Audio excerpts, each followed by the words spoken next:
Unti-unting nasisira ang militar ng China dahil sa malawakang paglilinis ni Xi Jinping laban sa matataas na opisyal. Mukhang walang ligtas. Dahil kahit ang mga pinakarespetadong general na may dekada ng karanasan ay pinapaalis na rin.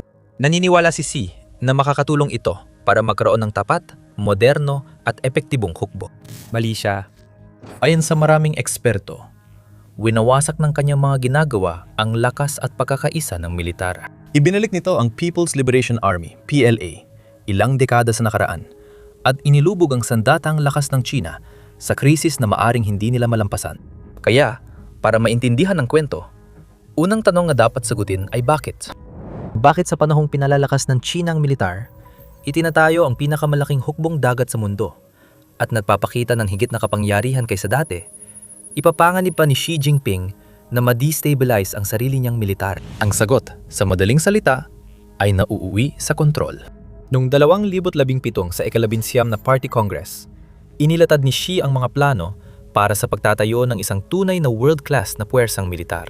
Pagsapit ng 2020, nais ni Xi na maging ganap na mekanisado ang puwersang panlupa ng PLA, gamit ang world-class armored vehicles at mga makabagong teknolohiya ng impormasyon na magbubukas ng mga bagong estratehikong kakayahan. Pagsapit ng 2035, inaasahan niyang ganap ng makukumpleto ang modernisasyon ng militar. At pagsapit ng 2049 na siya ring ika-100 anibersaryo ng pagkakatatag ng People's Republic of China, makakamit na ang world-class na katayuan. Sa modernisasyon at pamumuhunan sa makabagong sistema, umaasa si Xi na makakamit ng militar ng China ang buong potensyal nito at maging isa sa mga pinakakinatatakutang puwersang pandigma na nabuo kailanman. Maaring hindi ito kayang tapatan ang militar ng Estados Unidos, ngunit nais ni Xi na kahit papaano ay mapalit ang agwat sa pagitan ng dalawang bansa. Sa teorya, magbibigay ito sa China ng mas malaking kapangyarihan at kalayaan para ituloy ang mga pangmatagalang layunin, tulad ng muling pagkakaisa sa Taiwan na may mas mababang panganib ng pakikialam ng mga kaaway. Hindi lang mas makapangyarihan at high-tech na militar ang gusto ni Xi, kundi isang hukbong sandatahan ding nagtatas ng pamantayan sa disiplina, profesionalismo at katapatan. Gusto niya ng isang hukbong sandatahan na hindi kailanman tumatanggi, kung saan lahat ng tauhan, mula bagong recruit hanggang pinakamataas na opisyal, ay tapat sa layunin at handang sumunod sa utos ng namumunong partido, walang tanong o pag-aalinlangan. Isang hukbo na siya at siya lamang ang may kontrol. Walang puwang sa ganung hukbo para sa mga malayang mag-isip, para sa mga taong maaring manggulo sa kaayusan o sumalungat sa agos. Kaya ang mga ganung tao ay sistematikong inaalis habang tayo nag-uusap. Nasa ikatlong digmaang, pandigdig na ba tayo? Depende kasi sa nababasa mo, parang magkaibang realidad ang mga tao. Hindi na rin mahirap sumubaybay sa balita ngayon. Mahirap tukuyin ang totoo. Tingnan mo ang kwentong ito na tinalakay ng halos 200 source mula sa iba't ibang panig. Ayon sa militar ng US, ang pagharang nila sa mga pantalan ng Iran ay tuluyang nagpahinto sa kalakalan sa loob ng 36 na oras. Isang araw bago nito, may isa pang balita na karamihang tinalakay ng halos 80 source at karamihan sa mga ito ay makakaliwa na nagsasabing hindi gaanong naapektuhan ng trapiko ng mga barko sa kipot ng Hormuz sa unang araw ng blockade. Ano nga ba ang totoo? Lubos na paghinto, halos walang abala. Posible kayang pareho itong totoo? Ginagamit namin ang ground news para manatiling informadong tungkol sa mga aktibong labanan sa mundo dahil sa pagkakaibang yan sa pagbabalita. Kung isang headline lang ang nakita mo, iisa lang ang pananaw at iba ang pagkakaintindi mo sa nangyayari. Kinokolekta ng ground news ang libu-libong balita araw-araw, inaayos ayon sa paksa, at ipinapakita ang bias, kredibilidad at may-ari ng bawat source para makita mo lahat ng anggulo sa isang lugar. Madalas naming gamitin ngayon ang blind spot na nagpapakita ng mga balitang tinatalakay ng isang panig ng politika pero bihirang banggitin ng kabila. Ano man ang posisyon mo sa politika, ang paglabas sa echo chamber ay nagbibigay ng mas tumpak na pag-unawa sa tunay na pangyayari, lalo na sa kalituhan ng digmaan. Kaya, pumunta sa ground.news/The Military Show o iscan ang QR code para makakuha ng 40% diskwento sa Unlimited Access Vantage Plan. Binababa pa nito ang presyo, mas mura pa sa tasa ng kape. Kaya, subukan mo na ang Ground News. Nagsimula noong 2022 at magpapatuloy hanggang 2026. Si Xi Jinping ay nagsagawa ng walang kapantay na paglilinis sa pamunuan ng militar ng China, kung saan mahigit 100 matataas na opisyal at 12 ng mga general at tenjente general ang tinanggal sa kanilang mga posisyon. At 12 ng iba pa ang kasalukuyang nawawala o iniimbestigahan. Hindi lang basta-basta mga opisyal o mga mabababang ranggo ang mga ito. Sila ay ilan sa mga pinakabeteranong leader militar ng China. Nung huling bahagi ng 2024, ang dating ministro ng depensa na si Wei Fenghe ay iniimbestigahan sa kasong katiwalian at kalaunan ay pinalayas mula sa Partido Komunista ng China, CCP, at inalisan ng ranggong general sa Rocket Force. Ang pumalit kay Wei, si Li Shangfu, ay misteryosong nawala rin noong 2023 bago tanggalin sa pwesto at tanggalin sa partido, na naging pinakamaikling nagsilbing ministro ng pambansang depensa sa kasaysayan. Si Li Yuchao, commander ng Rocket Force ng People's Liberation Army, ay isa pang malaking pangalan na bumagsak at opisyal na pinalayas mula sa partido noong Hulyo 2024. At noong 2025, lalong bumilis ang paglilinis, kung saan maraming general, kabilang sina He Weidong at Miao Huao, ang inakusahan ng tinatawag ng CCP na napakabibigat na krimen. Walang senyales noong 2026 na humihina ang ganitong kalakaran. Noong Enero, inanunsyo ng China ang pagtanggal kina Liu Zhenli at Jiang Youha, dalawang mataas na general sa Central Military Commission. Inialay ni Liu ang buong buhay niya sa militar. Sumali siya sa PLA noong 1983 at 83 at nagtapos sa PLA National Defense University.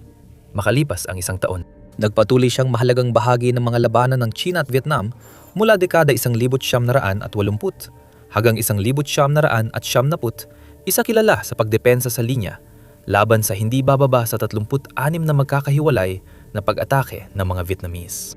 Habang lumilipas ang mga taon, umangat siya sa ranggo at naging Chief of Staff ng ika-65 Group Army noong 2009, Chief of Staff ng People's Armed Police noong 2015, Chief of Staff ng PLA Ground Force sa parehong taon, at Chief of Staff ng Joint Staff Department ng CMC noong 2023. Si Zhang ay nagkaroon din ng matagumpay na karera. Anak ni General Zhang Zhongshen, isa pang matagumpay at pinarangalan na leader ng PLA, sumali si Zhang sa militar noong 1968 at lumaban sa digmaang Chino-Vietnamese. Noong nasa kalagitnaan siya ng kanyang biinte at komandante ng kumpanya, ipinamalas ni Zhang ang kahangahangang taktikal na kakayahan lampas sa kanyang edad. Naipit ang unit niya habang sinasalakay ang matibay na posisyon sa tuktok ng burol. Naunawaan niyang tiyak na mabibigo ang anumang karagdagang tangka ng harapang pagsalakay, kaya naghain si Zhang ng isang mapangahas na hiling. Humiling siya ng isang buong batalyon na 4 na beses na mas malaki kaysa sa kanyang unit para magsagawa ng paglusob mula sa tagiliran sa pamamagitan ng kagubatan. Sa huli, inaprubahan ng komandante ang kahilingan at nagtagumpay ang biglaang pag-atake. Nabutas ang depensa ng Vietnamese, nagdiwang ang mga sundalong Chino. Pagkalipas ng 5 taon, pinamunuan ni Zhang ang pangunahing pag-atake sa labanan sa Laotian, ang pinakamalaking labanan sa digmaan sa hangganan ng China at Vietnam. Muli, matapang at ambisyoso ang kanyang mga taktika. Ang estratehiya niya, na kinabibilangan ng unang ganap na planong koordinasyon ng impanterya at artilyerya ng militar mula pa noong Rebolusyong Pangkultura, ay gumamit ng higit sa karaniwang suportan artilyerya para sa isang komandante ng rehimento. Muli, naging matagumpay ito. Kahit matindi ang kontra-attack ng mga Vietnamese, napanatili ni Zhang at ng kanyang mga tauhan ang posisyon nila laban sa 6 na rehimentong kalaban dahil sa suporta ng artilyerya. Napatunayan niya ang kanyang kakayahan at nakuha ang sunod-sunod na promosyon, kung saan si Zhang ay naging Major General noong 1900, naraan 97 Lieutenant General noong 2007 at General noong 2011. Noong 2017 iginawad sa kanya ang prestihiyosong posisyon bilang Vice Chairman ng CMC, ngunit sa huling bahagi ng 2025, nawala siya sa mata ng publiko. Noong Enero, opisyal na inalis siya at si Leo sa kanilang mga posisyon. Bigla na lang nawalan ng saysay ang kanilang mga taon ng karanasan. Nabura agad ang kanilang serbisyo, sakripisyo at prestihiyo. Igigiit ni Xi at ng pinakatapat niyang mga taga-suporta na ang lahat ng ito ay para sa isang marangal na layunin. Ayon sa partido, hindi pampolitikang paglilinis ang malawakang pagtanggal sa mga opisyal ng militar, kundi resulta ito ng pagtutok ng Beijing sa pagsupo ng korupsyon. Ayon sa CCP, matagal nang may seryosong korupsyon sa PLA, tulad ng paglustay ng pondo, pagbili ng promosyon, at pamimeke ng dokumento ng mga opisyal. May ebidensya na sumusuporta sa argumentong ito. Tulad ng sabi ng mga taga-suporta ni Xi, hindi maabot ng tiwaling militar ang world-class na antas na nais ng China. Hindi makakamit ng militar ang mataas na kredibilidad at kalidad kung puno ito ng mga opisyal na sinungaling, magnanakaw at mandaraya. Dahil dito, sinabi ng partido na kinailangan nilang imbestigahan at parusahan ang mga lumabag sa patakaran. Ipinaglalaban ng Partido Komunista ng China na dapat laging kontrolado nila ang militar. Hindi dapat may panganib ng kudeta o pagkakawatak-watak ng utos na dahilan kung bakit patuloy tinatanggal ang mga matataas na opisyal at pinapalitan ng mas tapat at mapagkakatiwalaan kahit hindi kasing karanasan. Ayon sa maraming analista, hindi pumapasa sa masusing pagsusuri ang paninindigan ng partido. Halimbawa, naglabas ang Jamestown Foundation ng pagsusuring pinamagatang ang mga pagkakaiba ni Zhang Yoshi kay Xi Jinping ang dahilan ng pagkatanggal niya sa posisyon. Gumamit sila ng open source na datos mula sa iba't ibang opisyal na sanggunian ng China upang igiit na ang mga paratang laban kay Zhang, pati na rin sa iba pang mga taong sangkot sa pagkatanggal, ay hindi ganang may kinalaman sa korupsyon, kundi mas may kinalaman sa hindi pagkakasundo sa mga pulisya ni Xi Jinping. Ayon sa ulat, tumutol sina Zhang at Leo sa mga utos na tingin nila ay di makatotohanan, lalo na sa posibleng pananakop sa Taiwan pagsapit ng 2027. Giit ni Zhang, mas makatotohanan ng 2035 na target. Mukhang hindi talaga nilalabanan ni Xi ang korupsyon, kundi pinaparusahan ng sumusuway at nagtatanggal ng mga tumututol sa kanya. Ayon kay Helena Legada ng Merix, malinaw sa opisyal na pahayag na politikal ang dahilan ng pagtanggal kina Zhang at Leo, dulot ng inakalang o tunay na kakulangan ng katapatan kay Xi at sa kanyang mga layunin. Pero ayon sa maraming analyst, sa pagtanggal ni Xi ng mga maaring humamon sa kanya, lalo niyang pinapalala ang kahinaan ng PLA at sinisira ang sariling pangarap na magkaroon ng world-class na militar.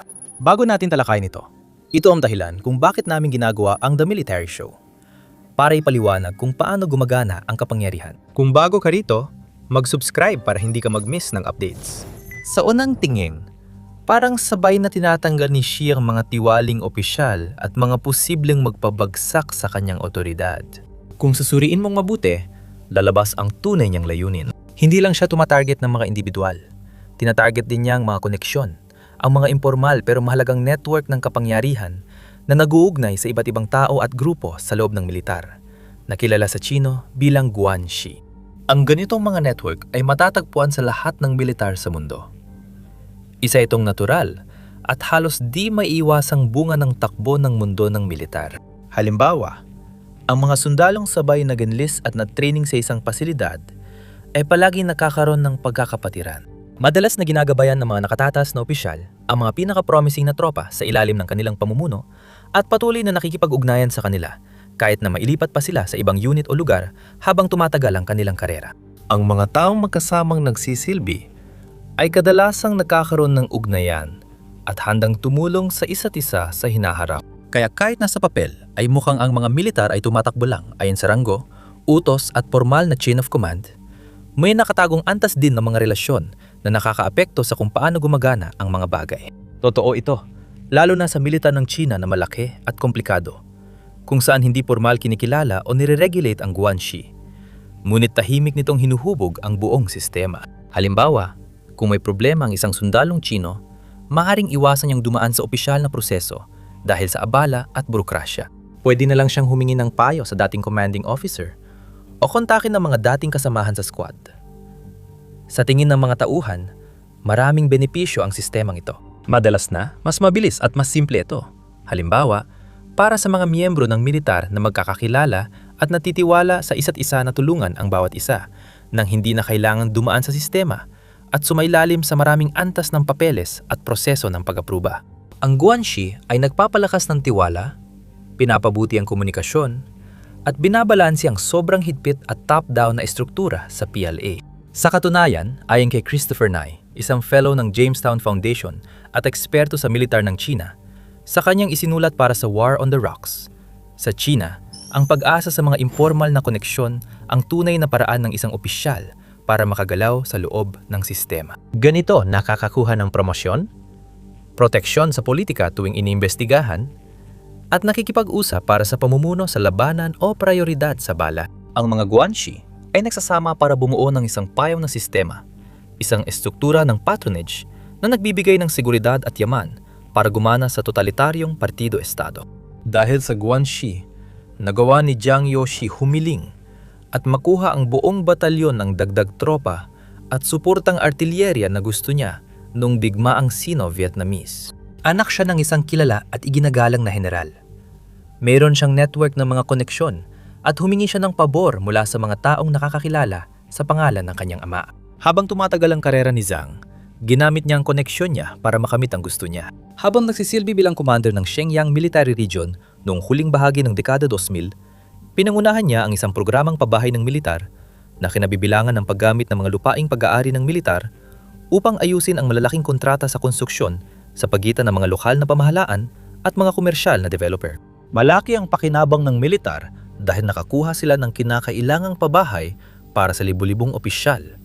At nagawa ito ni Zhang na naiwasan ang formal na hadlang na karaniwang nagpapahirap sa ganitong gawain.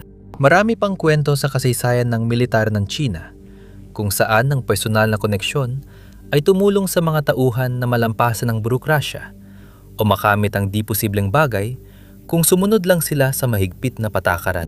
Halimbawa, natukoy ng mga mataas na komandante ang pinakamay talento at ambisyosong recruit sa sarili nilang mga network na Guanxi at itinaas sila sa mas mataas na posisyon.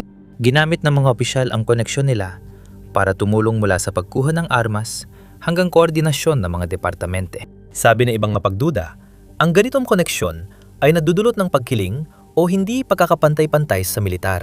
Samantala, ayon sa iba, natural at normal lang ang mga network na ito bilang resulta ng makinaryang yon. Hindi mo maiiwasan ang mga ito kapag sumali ka sa militar. Laging nakakaroon ng koneksyon ang mga sundalo sa mga taong nakapaligid sa kanila. At ang isang opisyal na gumaganap ng kanyang tungkulin, gumagabay sa mga nasasakupan, nagbibigay gantimpala sa mga nagsusumikap, at nagpapalago ng tiwala sa iba't ibang departamente ay hindi lumalabag sa anumang patakaran. Ginawa nila ang kanilang makakaya sa papel na ibinigay sa kanila. Sa kasamang palad, hindi ganoon ang pananaw ni Xi. Ayon kay Nye, kadalasang pinagdududahan ng leader ng China ang di formal na ugnayan dahil para sa kanya, may panganib ang Guanxi. Kapag matakas na opisyal ang bumuo ng sariling koneksyon at grupo, maaari nilang palakasin ang kapangyarihan para labagin ang utos ng partido o kontrolin ng militar. Ayon sa gusto nila, hindi sa gusto niya. Ang ideal na hukbo ni Xi Jinping ay yung may watak-watak na pamunuan, may mahuhusay at madaling palitang opisyal, at tapat lang sa kataas-taasang pinuno.